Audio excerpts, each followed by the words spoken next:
the Audi Q8 e-tron and the Audi Q6 e-tron. These are Audi's biggest electric SUVs, and today I'm going to compare the two to see which is the clear winner. Welcome to the Carcode YouTube channel. My name's Sam. If you're new here, please make sure to hit subscribe down below for more new car reviews and car content every single week. First of all, a huge thanks to Lake District Audi for supplying the Q6 e-tron for today's review, and also to my dad for supplying the Q8 e-tron. Let's get on with the review, starting with the exterior design. In terms of dimensions, the two cars are quite similar. In fact, the Q6 e-tron may look narrower, but it's actually 0.2 centimeters wider than the Q8. So in those terms, they're pretty much identical. The Q8 is much bigger in length though, being around 14 centimeters longer than the Q6. But the Q6 is almost 6 centimeters higher than the Q8. That's not accounted in the fact of the air suspension, so you can get them up to a similar height to each other. But one thing you do notice about the Q6 that's not really conveyed in photographs is just how tall it is. It's very high up off the ground, and you feel that inside as well, that you're in a much higher riding SUV. Looks are very subjective, so some people are going to go for the Q8 and some people will prefer the look of the Q6. Myself included, I think it looks the more modern car and the more carefully thought about design. The Q8 is definitely a good improvement from the e-tron. It's kind of the facelift model, but it's not the most exciting. This is the black edition we've got today, so it's got all the gloss black grille, gloss black accents, etc. And it looks quite good, quite smart. It's still got the new Audi logo like the Q6 here.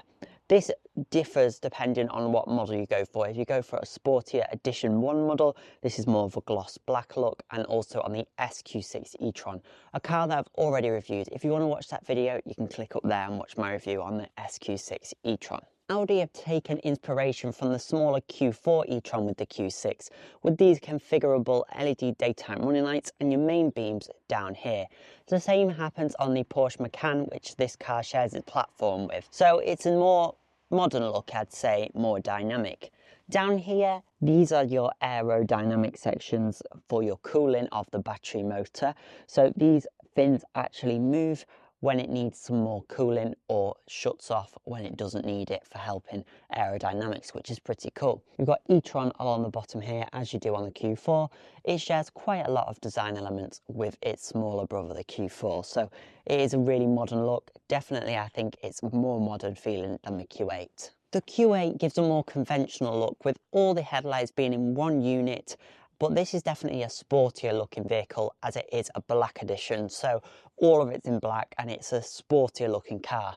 That would be like what the Edition 1 is like on the Q6, or the SQ6 has got a similar look. You've got the big Audi badge. You have this annoying place where a camera would be, but it's not on this car. Not groundbreaking at the front. I think the Q6 has got a better look. I think inside is where we're really going to see a few more differences on the two vehicles. So let's take a look.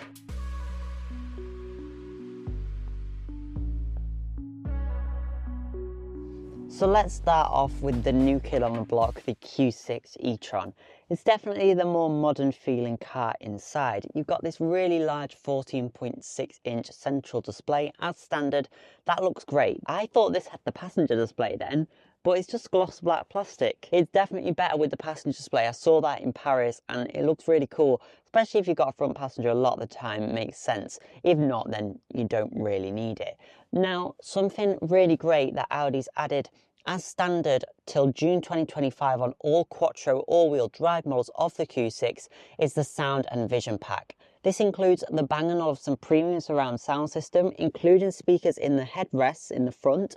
It also includes the augmented reality heads-up display, increased output for your USB-Cs so you can charge your phone faster, and also the wraparound interior ambient lighting, configurable to how you like it as well. So it has a lot of spec on it as standard, which is great to see. You've got these really nice comfortable sports seats in full leather, which is great. You can opt for different leathers as well. This is just plain black, of course, as you see.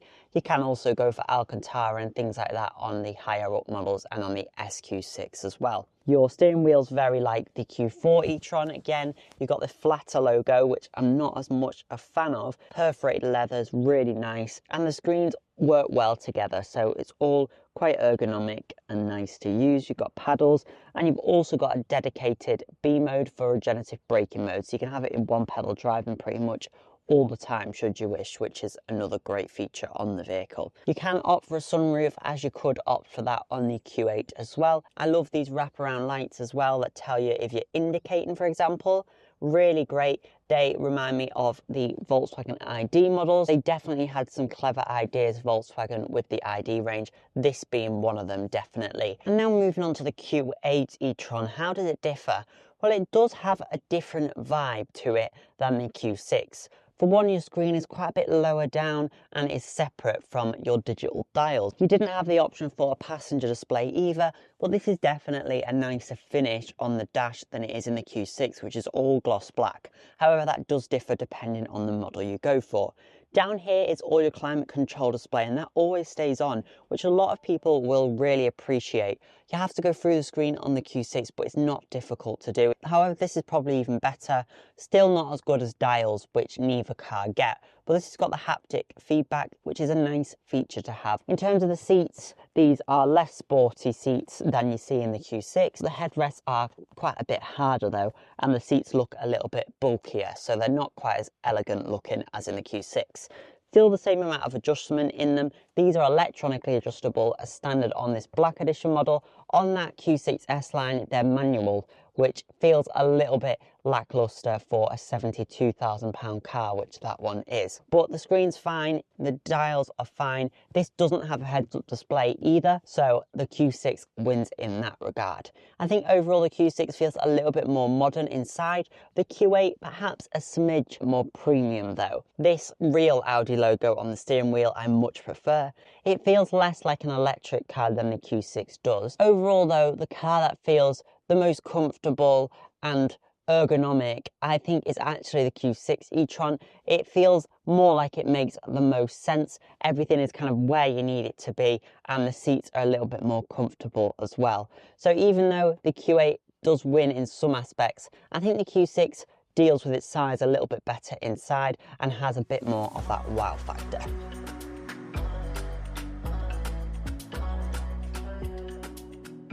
Range and charging are both very important on an EV, so let's talk about the differences on each model. Now the Q8, this one here is a 114 kilowatt hour battery, 106 kilowatt hour usable, is the 55 Quattro model. So it's a big battery. That means fast charging 10 to 80% can be done in 33 minutes, which is pretty fast, but not as fast as the Q6. Audi said this car can do a range between 306 and 330 miles. My dad's been driving this for a year, and he generally gets between 250 and 280 miles, only occasionally getting up to 300 miles. It's not the most efficient car, as you'd expect, being so big, being based on a slightly older architecture and also having a huge battery. You can see how the efficiency will be affected. Charging the Q6 is much more convenient in my opinion, because the charge port is at the back and you've got one on each side, the fast charger side and the normal side. So I much prefer this placement of the charge ports. However, they are quite slow opening, and because the battery on the Q6 is a little bit smaller than the Q8, it's 100 kilowatts, 94.9 kilowatt hour usable battery. That means its 10 to 80% charge can be done in just 21 minutes. So you're saving over 10 minutes versus the Q8. That's not really a deal breaker in my opinion. However, the fact that you've got AC 22 kilowatt hour charging versus AC 11 kilowatt hour on the Q8, that is quite a big difference. So certain charge points, you can charge this at double the speed of the Q8, and it's got a smaller battery. That's quite interesting, and it means you'll be able to charge the Q6 e-tron on a 22 kilowatt hour battery in around 4 hours versus an 11 kilowatt hour on the Q8 taking about 10 hours.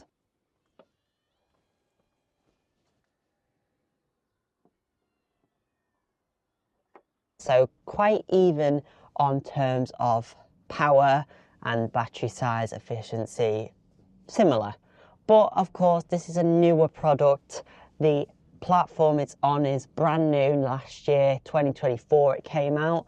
whereas the Q8 is based on the e-tron platform, which arrived in 2019. So it's getting on a little bit. Of course, it's not an old car, but in terms of electric, it's getting a lot older. This is the 388 PS model, so 382 brake horsepower. Then, of course, you've got the SQ6 e-tron, which is even more performance and is Quattro as standard. These 20-inch wheels are quite supple. I feel extremely high up in this car.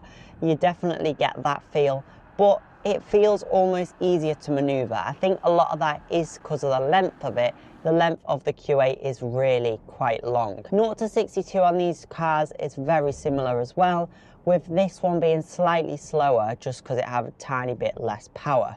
So 5.9 seconds this one 0 to 62, whereas the Q8 5.6 seconds. I've popped this car into efficiency mode. It's very refined. But the B mode now, it does go to complete stop, which is great, because on the Q8 it doesn't really do that. So moving to the rear of both vehicles. Now, lots of people will think these are subtle differences between the two, and yeah, they are similar. They've both got the full width light bar, they've both got the new logos on the backs. I do prefer this lighter logo. It's definitely more impactful than the darker logo that we get on this black edition Q8. You've got e-tron embossed in the bumper on this one, not on the back of the Q6 though, interestingly, but you do have it on the sides and at the front of the vehicle. Personally, I prefer the design, overall exterior design of the Q6. I think it just is a little bit more modern than the Q8. It's quite big and quite chunky. It looks like a large car. This kind of disguises its size a little bit better. But let's see inside the boot what the difference is. Of course, the Q8's longer, so you're going to have a bit more space, but how different is it?